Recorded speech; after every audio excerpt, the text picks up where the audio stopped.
but they're not necessarily put into action. Or in other words, they're not necessarily implemented. Again, one of the roles of the HR is to provide a specific service. And these services constitute the main activities carried out by the personnel department and is involved in implementation of policies and procedures as we have described above. So it means that the HR is also there to provide certain services. Okay? So the services that we see are the ones that we have seen as the activities that we have selected. Right? So issues of training and development, compensation, recruitment, selection, all those are what we're looking at as a service that you're rendering. So as an HR, you're not involved in production. What you are doing is providing a specific value. So the role of the HR is also in to provide.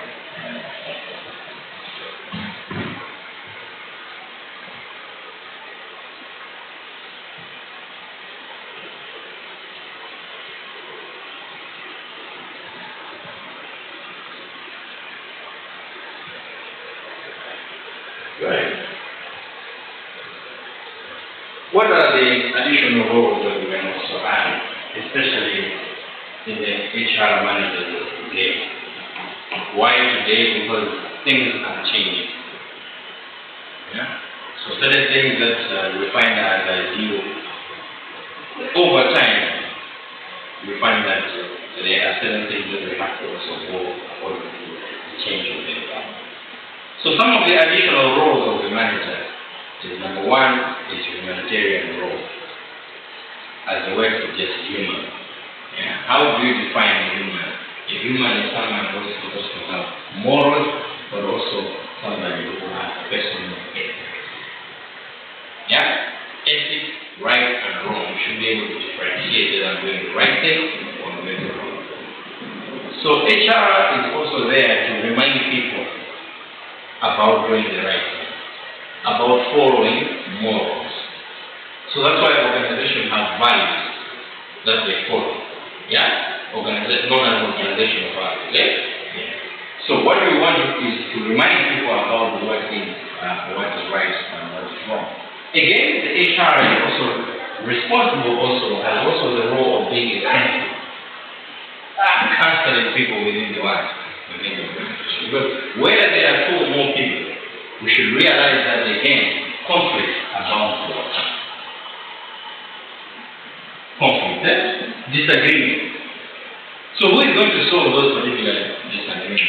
So we see that again, HR has to come between, whether it is issues concerning marital, because much as the number, but it also affects the organization. Because when you go to work, whatever anger you had at home, you're taking it also at work. So we are looking at the HR as someone who can also counsel someone, and that's what we're looking at. Whether issues of marital, it could be about personal health. Maybe you are sick, yeah. And nowadays the issues of HIV and what we find that people have a lot of stigma, eh? Not only that, people will be feeling isolated, feeling of resentment because maybe you are sick of certain disease. So we're looking at that. The HR should also be very ready to counsel. It could be mental issues, it could be physical disability, or it could be you're facing problems with your career.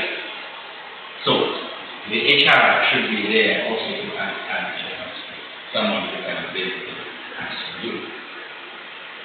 The HR is also seen as the go-between, a mediator, peacemaker in the organization. Right? So we're playing the role of a peacemaker during disputes. That's why we're talking about issues about what? Conflict.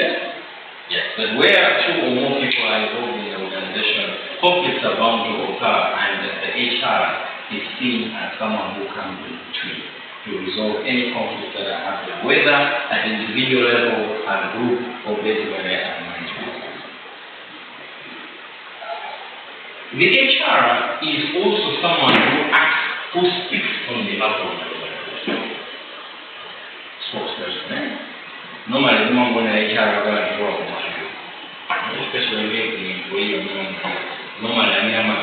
ruler. You find it in usually, right? Okay? Because it's someone who deals with employees on a day-to-day basis. So, my young friend, I'm going to allow most of them. Yeah, so because of that, we find that the HR Act also based on the Act. Again, the HR, because they make decisions, is also seen as a problem one.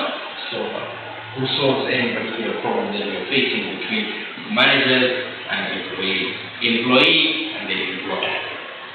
Okay? HR, because he's also dealing with people, he can also be a change agent. Change agent in the sense that you can stimulate, you can influence for change to happen in the life. So, any change that happens in the organization, you find that people will usually bring in because I'm not having a so so, what is going you're going to resist. What you are resisting is basically change. So what we're saying is because the resistance is coming from people and the person who deals with the people. So that's why he's the right person to be as what? As a change agent. And also we're looking at management of manpower resources. So yes, who is managing in terms of the human resource is doing again human resource. So those are all the roles that we're looking at human resource. As we started earlier on in the other slide, simply a continuation of additional roles. So those are roles of the manager. Then you come down now to the management functions.